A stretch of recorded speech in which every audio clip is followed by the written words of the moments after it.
nós temos o senador Everton Rocha, diretamente de Brasília, com a jornalista Cristiane Moraes. Fica ligado.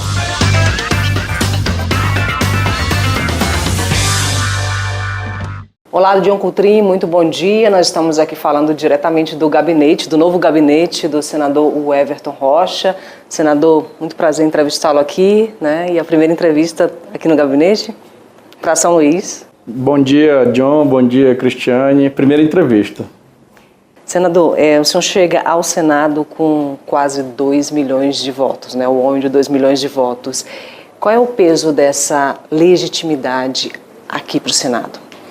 Olha, é a fotografia do momento que o Maranhão, o Brasil todo viveu nas eleições de 2018, consolidado nas urnas, que é essa expectativa de a gente iniciar um momento da política de verdade ajudar a resolver os problemas.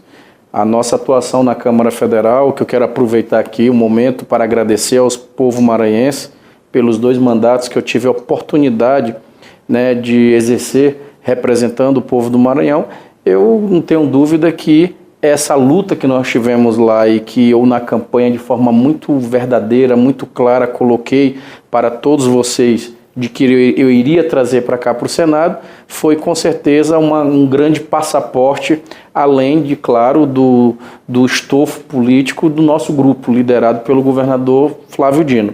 Então, a soma de tudo isso, eu não tenho dúvida que deu esse grande resultado e, claro, que ele vem com uma enorme responsabilidade. Eu não tenho dúvida que nós teremos aqui uma grande missão árdua, vão vir temas para cá que nós vamos ter que ter muita serenidade e seriedade para discutir com franqueza. Nós temos que rever aí o Pacto Federativo. Existe o problema da questão da Previdência que precisa ser discutida e eu sempre pontuei de forma muito forte a minha posição contrária à reforma da forma que o Temer colocou naquele momento para a Câmara, para o Congresso Nacional. E se tiver que discutir nós temos que ver quais são os pontos que realmente dá para se conversar e o que não der nós iremos ter a mesma postura de forma muito franca aqui dentro da casa. Enfim, não é à toa que nós já assumimos aqui a liderança da bancada do PDT. E essa é a boa notícia de hoje, né, que a gente dá em primeira mão, né, para os maranhenses. Em primeira mão. Assumimos a reunião da bancada do PDT, ela decidiu que nós assumíssemos aqui a liderança do partido. Então, nós fazemos parte de um bloco, esse bloco se chama Bloco Independente, então nós não faremos nem situação automática e nem oposição sistemática ao governo que está aí, que foi eleito federal. Nem situação, nem oposição. Qual é o princípio que rege, né, o Bloco Independente? Como é que ele nasce? Ele nasce primeiro dessa responsabilidade que nós temos que ter com o Brasil. A crise que nós estamos vivendo profunda, não dá para brincar de fazer oposição. Então nós não vamos trabalhar para o quanto pior, melhor. Seria muita irresponsabilidade da nossa parte. Segundo, que principalmente os estados do Nordeste, no caso nosso, do Maranhão, nós já temos muitos desafios. Você imagine só, nós passamos uma campanha toda explicando para as pessoas, para o nosso povo maranhense, que o governador Flávio Dino, com todos os programas, com todas as ações que ele tem no Estado, ele nunca teve o apoio da bancada aqui no Senado. Agora inicia um novo momento que não dá para a gente ficar só na tribuna esculhambando e brigando. A gente tem que estar também trabalhando, articulando, compondo forças para ajudar o Estado. Sim, são forças diferentes, né, posicionamentos diferentes, mas é a bancada do Maranhão. Existe pauta comum nessa bancada? Primeiro, defender o nosso Estado. Nós iremos sempre ouvir os nossos prefeitos. O nosso mandato ele vai ser pautado justamente nessa visão municipalista. Os municípios, a soma dele é o Estado. O Estado é uma coisa mais abstrata. O concreto são a vida dos municípios. Então eu tenho tido esse respeito, essa relação direta com os prefeitos maranhenses, ao tempo que eu quero cumprimentar a nova direção da Federação dos Prefeitos, através do prefeito de Igarapé Grande, Erlânio Xavier, companheiro nosso de partido, e que a gente vai conseguir fazer, se Deus quiser, essa construção da vida real, dos problemas reais dos prefeitos e do nosso Estado, assim como também a questão mais ideológica nossa. Então esse bloco independente, ele vem justamente em que as matérias que são boas para o Brasil, não tenha dúvida, nós iremos aprovar e iremos ajudar a encaminhar. As matérias que não forem boas para o Brasil e que forem simplesmente para beneficiar poucos ou simplesmente para manter o status quo dessa relação do poder, aonde poucos ganham muito e muitos ganham pouco, aí não conte com o PDT, não conte com o senador Everton, porque eu estarei aqui de forma muito independente, porque hoje na minha cabeça está muito claro, nós, eu, a Elisiane, o governador Flávio Dino, nós temos um único patrão que é o povo do Maranhão. Então a gente vai estar aqui muito firme e convicto nessa direção de fazer um trabalho de correlação de forças, de buscar o máximo de aliados possíveis, mas sempre nesse olhar de poder levar apoio para o nosso Estado. Senador, ficaram claros, né, as premissas que regeram seu mandato, né, nos 2 últimos mandatos, né? Um deputado que defendeu as causas dos trabalhadores, líder da minoria na Câmara Federal, proposições que viraram projetos, defendeu pautas grandes, pautas nacionais, né, e não teve medo de meter a cara, né, discutir essas pautas nacionais. Que lição e que peso de tudo isso o senhor traz agora para o Senado? Olha, essa casa é um pouco mais moderada, vamos dizer assim. O Senado ele tem essa característica de, por natureza, até da experiência dos que aqui estão, ela tende a ser mais conciliadora do diálogo, ela consegue exaurir melhor os temas e consegue tentar procurar o máximo de unidade possível nos assuntos que são discutidos. Eu trago para cá, primeiro, a coragem, né? A coragem de defender, repito, o nosso Estado, defender as nossas ideias. Muitas das vezes eu não vou ser compreendido. De já eu quero logo pedir desculpas quando eu não puder atender a expectativa pontual em determinada matéria de um eleitor, de um maranhense ou de um brasileiro que às vezes quer que a gente tenha outro tipo de posição. Só que uma coisa vai ser importante, eu tenho posição. E aí isso é importante na política, você tem que ter lado. E o lado, ele tem o ônus e o bônus. Então, assim, irei tentar arriscar o máximo possível para sempre esse lado ser o lado coerente da nossa história, assim como foi até aqui. Então, eu trago da Câmara esse acúmulo, primeiro, de relacionamento. Hoje eu tenho essa convivência com todos os partidos, com todas as forças da casa. Espero aqui dentro também conseguir construir isso. E eu não tenho dúvida que, com toda a nossa disposição, eu estou com muita vontade de trabalhar, com muita vontade de mostrar para que serve um senador para o nosso Estado. Então, eu tenho certeza que a gente já vai começar a mostrar de forma mais concreta algumas soluções aí e também dizer que a gente fez parte aí da construção e da solução de alguns temas, como foi colocado aqui, temas nacionais de interesse do povo brasileiro e, claro, do nosso povo querido maranhense. O senhor falou na proximidade dos municípios, né, e o seu mandato foi muito pautado nisso, né, na questão da municipalidade. Como é ser um senador municipalista e isso, né, voltar para o Maranhão, para os municípios do Maranhão? Primeiro é você estar com a porta aberta, né? Aqui os servidores mais antigos da casa já começaram a se assustar nas primeiras horas já aqui dentro do gabinete, o volume que nós temos aqui de entra e sai de prefeitos, vereadores, lideranças políticas do Estado. Eles não eram acostumados, até porque o Senado Federal ele sempre foi muito fechado, né? Os senadores sempre foram muito trancados para tratar apenas com seus governadores e quase não se dava atenção para a classe política local, né, municipal. E eu acho que não pode ser assim. Aqui a gente representa o Estado, claro, mas o representante do Estado existe pessoas. Então, para mim falar de Estado, eu tenho que saber o que essas pessoas estão pensando. E eu vou fazer justamente esse mandato municipalista, né, esse mandato de diálogo permanente com eles aqui dentro, para que eles possam ter a certeza de que em Brasília existe sim a extensão dos gabinetes, dos nossos deputados estaduais, federais, dos nossos vereadores e dos nossos prefeitos. Bom, a gente tem um pensamento aí que parece ser um pensamento único, né? Governo do Estado, a FAMEM agora com essa proximidade, o Erlânio fala disso, né? De uma aproximação maior da instituição FAMEM, né? Dos prefeitos na região tocantina, de um escritório central em Brasília. Tudo isso é uma construção e isso pode facilitar esse diálogo com a bancada e com o senador Everton Rocha aqui nessa negociação de pautas para o Maranhão? Isso na prática já vai acontecer. Eu já liguei para o presidente da FAMEM, o Erlânio Xavier, já estou com a autorização do Senado Federal já para fazer as devidas adequações aqui no nosso gabinete e aqui nós teremos uma sala dos prefeitos, né, maranhenses aqui no meu gabinete, aqui no Senado. Essa sala dos prefeitos é justamente já para criar essa aproximação. Eles terem um endereço fixo aqui dentro de Brasília para todo momento que eles estiverem aqui, precisarem despachar um documento, fazer uma diligência física em algum ministério ou algum órgão de organismo internacional, como o Banco Mundial ou como a ONU, alguma embaixada, a gente ter aqui sempre a nossa equipe à disposição desses munícipes para que eles possam ter aqui um braço forte, não só da FAMEM, mas dos prefeitos para ajudá-los nessa logística que às vezes não é fácil.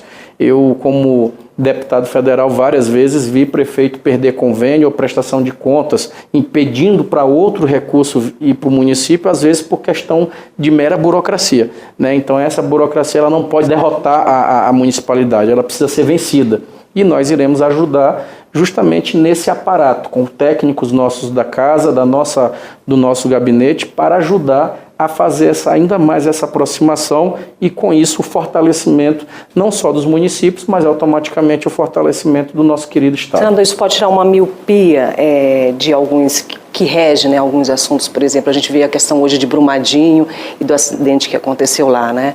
Quer dizer, uma mineradora no município, né, que impacta a vida daquelas pessoas, que acaba que impacta o Brasil, mas a gente tem aí toda uma legislação na área da mineração no Brasil que precisa ser olhada com muito cuidado, toda a estrutura de fiscalização que precisa ser olhada com todo cuidado. A gente tem no Maranhão agora uma recomendação para que se, né, em outros estados também, para que se fiscalize, né, esses pontos, né, de mineração. Essa é uma pauta também que deve chegar, esses grandes projetos de desenvolvimento e o impacto deles lá na comunidade, lá no município. Não só chegar, como ela é uma pauta que infelizmente ela vem no momento de um desastre desse criminoso que a Companhia Vale do Rio Doce de novo deixa acontecer com nossos queridos irmãos mineiros ali de Brumadinho.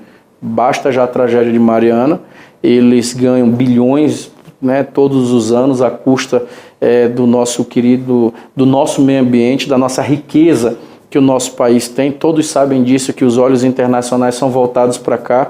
Você vai para a Amazônia, você vai bem ali para o Pará, para o Carajás, vai ali em Minas, em todo lugar você tem da riqueza mineral até as nossas riquezas biológicas. Então, assim, o nosso petróleo, então, assim, tem todo no nosso estado mesmo, em Alcântara, né? Quem não sabe que a nossa querida base de Alcântara todo o tempo aí está sendo alvo de especulação para que não só interesses internacionais vá para lá, como também às vezes fica deixa ameaçado inclusive a nossa soberania. Então, assim, nós vamos estar muito atentos, já vamos cobrar no mandato, porque é preciso que pessoas que têm figuras, né, da República, que se colocaram sempre como os caçadores dos colarinhos brancos, os que realmente vão acabar com as organizações criminosas, tenham coragem de enfrentar, por exemplo, esse crime que essa companhia tem cometido no nosso país, né? O Maranhão sofre muito, por exemplo. Lá nós temos a ferrovia Carajás. E a nossa ferrovia, ela simplesmente só deixa ali o pó do minério, da contaminação, da doença ali no pulmão das pessoas, né? Então a gente sabe que essa contrapartida ela é muito ainda pequena para o que eles deixam lá dentro, e simplesmente a riqueza a gente só vê ela sendo escoada aí, toneladas e toneladas aí de minério para simplesmente vender a preço de banana, e a gente sabe que a gente continua ainda sendo visto como um submundo, com subprodutos. Enfim, é preciso reorganizar tudo isso e, obviamente, a legislação.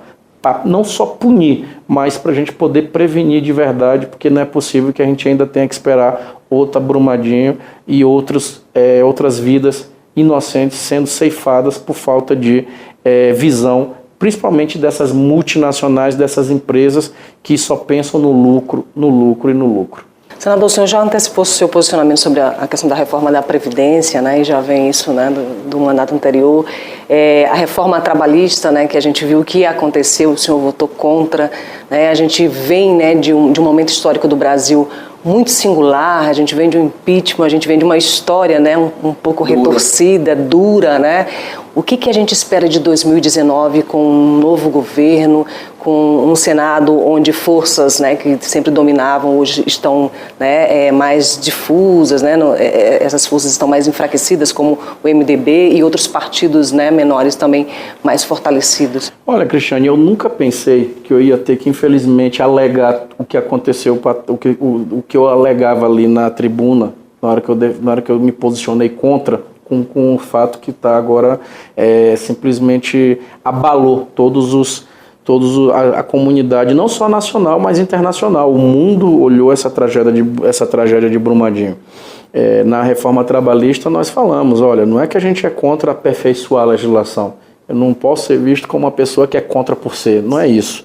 Eu fui contra a forma atropelada que o governo colocou aqui, um projeto que estava dormindo há 20 anos, que veio do Senado, e simplesmente saiu aí atropelando e rasgando a nossa CLT. Pra você ter uma ideia, foi aprovado naquela reforma que eu votei contra, que empregados, né, tivessem um teto para sua indenização. Por exemplo, agora, os empregados da Vale que foram ali assassinados, né, da Vale e das terceirizadas que estavam ali, que foram assassinados com essa tragédia de Brumadinho, a nova legislação, ela dá um teto de até 50 vezes o seu atual salário de indenização.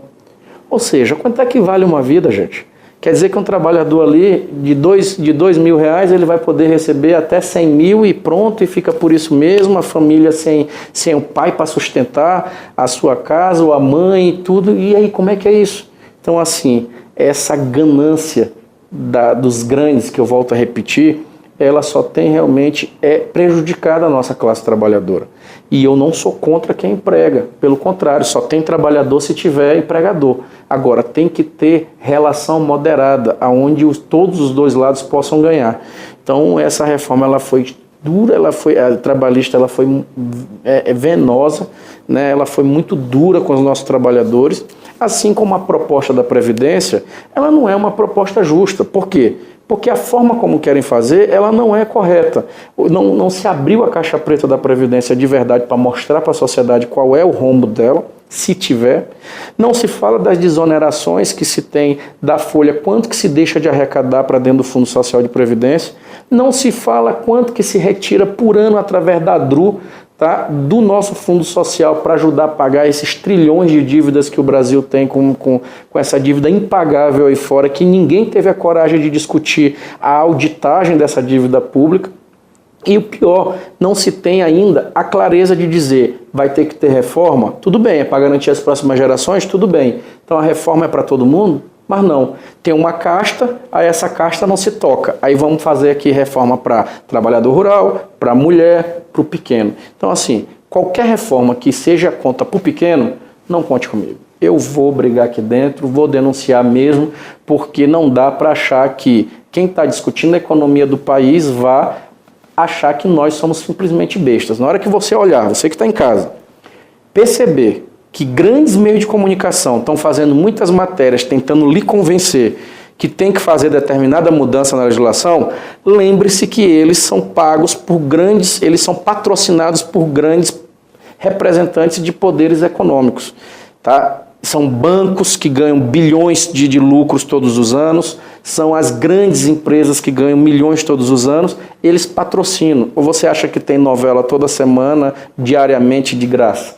Vocês acham que esses atores ou esse pessoal tudo ganha não sei quantas centenas de milhares de reais por mês, tudo caído só porque nós somos bonitinhos e assistimos eles? Tem toda uma história econômica por trás. Então, quando eles querem isso aqui, fique logo na dúvida, como o Brizola dizia, fique na dúvida, porque tem outros interesses por trás. E hoje eu não tenho dúvida, né? A equipe que veio desde os outros governos, passando agora pelo Temer e chegando aí com essa que está aí, ela tem o interesse claro de levar todo o Fundo Social da Previdência para a Previdência privada. Qual é o sonho deles? Levar para a iniciativa privada para poder tirar esse peso do Estado, porque eles não têm essa visão social, essa visão partilhada e essa visão responsável com os nossos servidores. Então eu vou estar aqui de forma muito franca, conversando, né? Não há verdade, eu pelo contrário, eu estou aqui aberto a aprender e sempre que eu for convencido, terei a humildade de, inclusive, rever posições, caso eu esteja convencido de que o caminho que nós temos que seguir seja o melhor.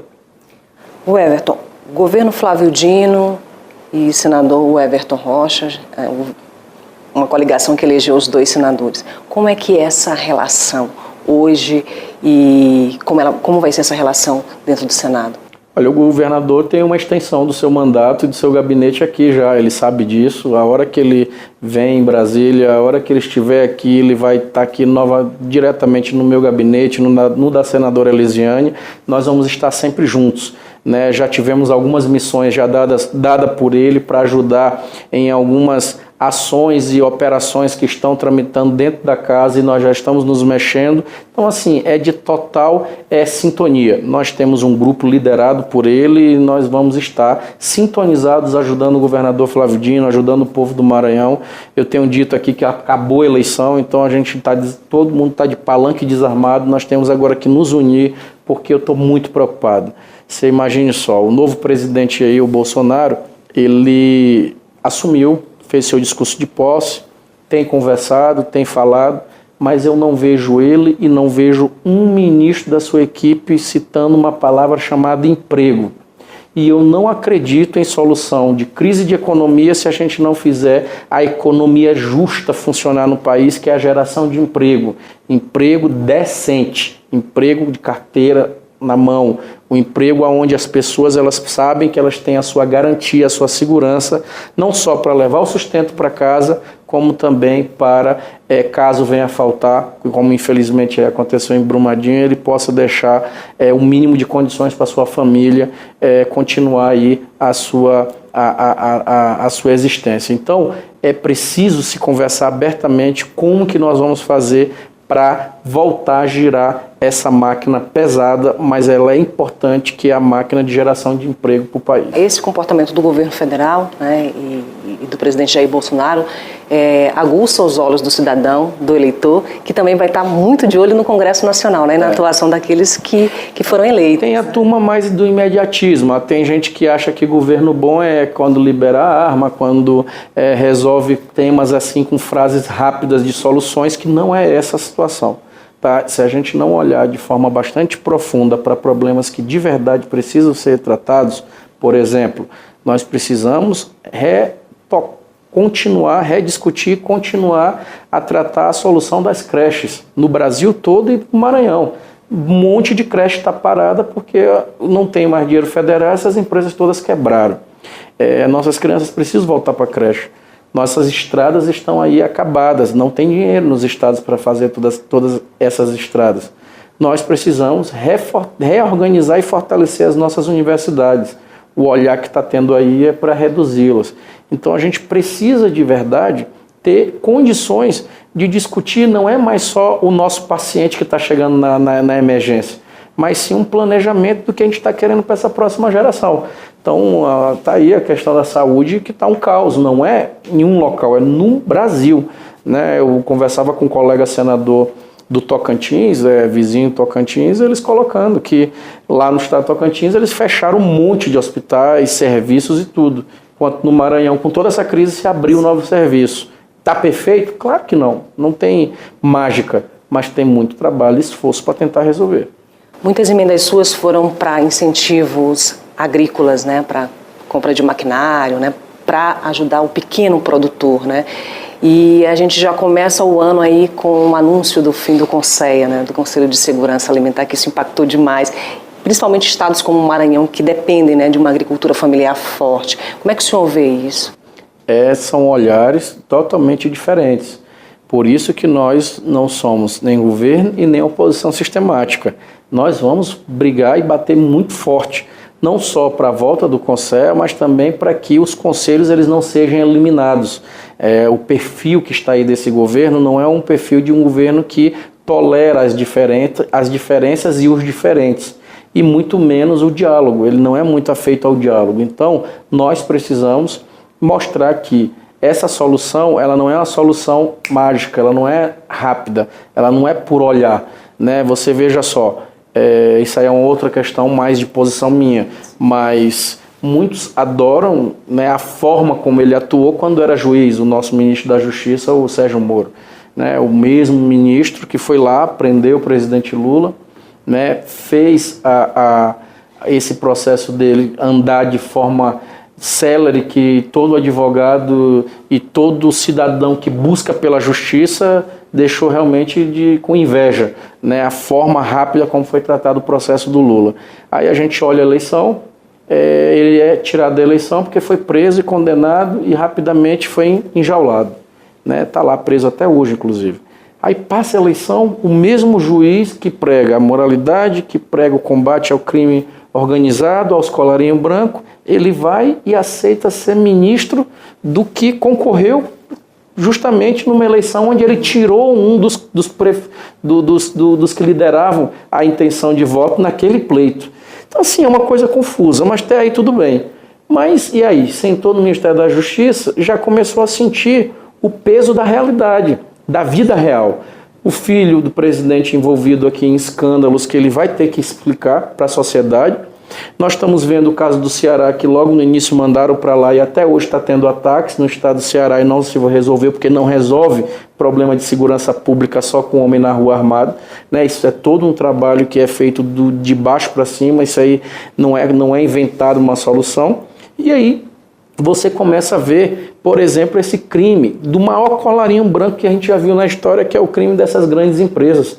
Eu quero ver a força do Ministério da Justiça e dos caçadores de justiça para, por exemplo, punir os diretores e os executivos de uma companhia forte como a Vale do Rio Doce. Porque se fala em executar bilhões deles, mas eu quero ver quem é que vai ter coragem de prender um deles, quem é que vai ter coragem de enfrentá-los, porque esse pessoal simplesmente tratam as vidas que estão ali debaixo daquela lama como números e estão calculando a indenização como também números. Eles não estão ali preocupados coisa nenhuma com o sentimento das famílias que foram afetadas, infelizmente, por aquela tragédia. E a declaração de flexibilizar leis ambientais, ela cai por terra nesse momento, né? O caminho não é flexibilizar as leis ambientais. Não, cai por terra várias situações, né? A extinção, você veja só, nem a ditadura teve a coragem de acabar com o Ministério do Trabalho. Nem a ditadura. E justamente está aí, acabaram com o Ministério do Trabalho. A ditadura, a ditadura deixou o Lula enterrar a mãe dele. O momento que nós estamos vivendo hoje, não deixaram enterrar o irmão. Então, assim, é um momento que nós temos que tentar fazer uma convocação da sociedade para olhar mais um para o outro com menos ódio, com menos raiva. As pessoas, elas acabam condenando um ao outro de forma muito fácil, né? Muito sentimento de sensação de barbárie. Então, assim, não pode ser assim. E aí a gente tem que ter, na política, esse sentimento, que é o que me move, para a gente estar aqui, em todas as matérias, lembrando que a gente não está tratando só teses. Nós sempre estamos tratando pessoas. E é isso que vai me mover aqui dentro do Senado Federal. Eu não vou jamais enfrentar um tema aqui sem lembrar de onde eu vim, quem eu represento e por que me mandaram para cá. Senador, só para a gente terminar, diante de toda essa perspectiva dessa história que a gente tem vivido nos últimos tempos, né, disso que já está escrito, né, na história brasileira, dessas páginas todas, e dessa reflexão que o senhor faz agora, na sua opinião, na opinião do senador Everton Rocha, qual a característica do eleitor do futuro, do eleitor brasileiro no futuro, desse eleitor que está se construindo a partir desses momentos que a gente viveu agora? A gente ainda vai ter um período de transição, porque você veja só, há uma onda muito grande no Brasil, que aconteceu agora consolidada, da questão do novo, né? Muitos estados elegeram gente nova e tudo. Só que as pessoas vão começando a perceber que não é apenas a pessoa ter que ser nova para resolver o problema, porque não adianta só ser nova, ela tem que ser nova, não é só de cabeça nova, mas ela tem que ter um pouquinho ali de vivência no ramo, como diz o Ciro Gomes, para entender que precisa fazer a boa política para resolver. Então, eu acho que esse eleitor do futuro ele vai começar a perceber que a gente não adianta apenas falar de soluções rápidas, mirabolantes, com aquela varinha de condão. Ele vai ser o eleitor que vai começar a pesquisar de verdade o potencial e o envolvimento do seu candidato ou do seu representante para os determinados locais que ele se colocar à disposição. E esse eleitor ele é mais exigente, porque agora ele pode acompanhar o mandato. Por exemplo, até alguns anos atrás, ou até o ano passado, você não olhava nenhum senador, ou quase a maioria dos senadores do Maranhão, por exemplo, você não olhava eles conversando rapidamente com as pessoas no seu estado todo. Hoje, eu e a Elisiane, a gente usa rede social, né? Nós estamos perto das pessoas, a gente tem o WhatsApp, a gente tem o Instagram, a gente tem Twitter, a gente tem Face, né? Eu não sou tão experiente assim, mas eu ainda já vinha da época do Orkut. O eleitor parece estar dentro do Congresso. Então o eleitor está aqui dentro, né? Vai estar ali acontecendo, as pessoas estão acompanhando com a TV aberta, elas podem entrar na TV Senado, na TV Câmara, ver a atuação do seu parlamentar, ela pode entrar lá no site, ela vai olhar quais são os projetos que ele tem, o que conseguiu encaminhar, o que conseguiu aprovar. Então, assim, é um eleitor, sem dúvida nenhuma, mais exigente, ele quer mais rápido as respostas. Isso é bom, porque aí essa pressão vai ajudar ainda mais a classe política a se unir a favor do trabalho. A gente está saindo com calos, né, dessa história, né? Mas fica alguma coisa de bom de tudo isso, assim, na sua visão, que está começando agora esse mandato de senador, que está chegando agora ao Congresso, ao Senado Federal, com quase 2 milhões de votos? Olha, a grande lição é andar muito, conversar com as pessoas e manter sempre o pé no chão. Eu tenho todo dia isso na minha cabeça. Eu tive a fala de uma pessoa muito experiente da política e de outro estado. Ele me disse uma vez: lembre-se sempre que um título que você nunca vai perder, de ex. Então eu nunca olho isso aqui como os próximos 8 anos como intermináveis. Eu sempre olho que um dia vai se tornar ex, né? Eu vou ser ex-deputado, como já sou, né, a partir de agora, mas um ex-senador. Então é uma coisa rápida. Então, como é rápido, eu sempre trato com bastante zelo, com bastante cuidado, com muita atenção e com muito respeito a você, a todo o povo maranhense que me deu essa oportunidade de representá-lo nesse momento. Senador Everton, muito obrigada pela sua entrevista e boa sorte nesse mandato que está começando agora. Bom, Cris, eu agradeço. Que a gente possa acompanhar. Um abraço, muito obrigado. Cumprimentar aí o nosso comandante John Coutrin, que está aí nessa grande missão agora de tocar aí o Resenha. Parabéns pelo sucesso, a toda a equipe de jornalismo que você coordena. E aqui em Brasília a gente vai estar sempre à disposição para, sempre quando tiver os temas de interesse de vocês, a gente poder estar dando a nossa opinião, dando aí a análise da conjuntura e, acima de tudo, dizendo para vocês, dando para vocês a nossa prestação de conta da nossa atuação e aqui do nosso mandato. Senador, muito obrigado. Agora fica contigo aí no estúdio, John. Obrigado, Cristiane Moraes. Obrigado ao senador Everton. Muito boa sorte aí em Brasília. No próximo sábado estamos de volta, sempre nesse mesmo horário, às 9 horas. Agradecemos a sua audiência e te espero no nosso próximo encontro.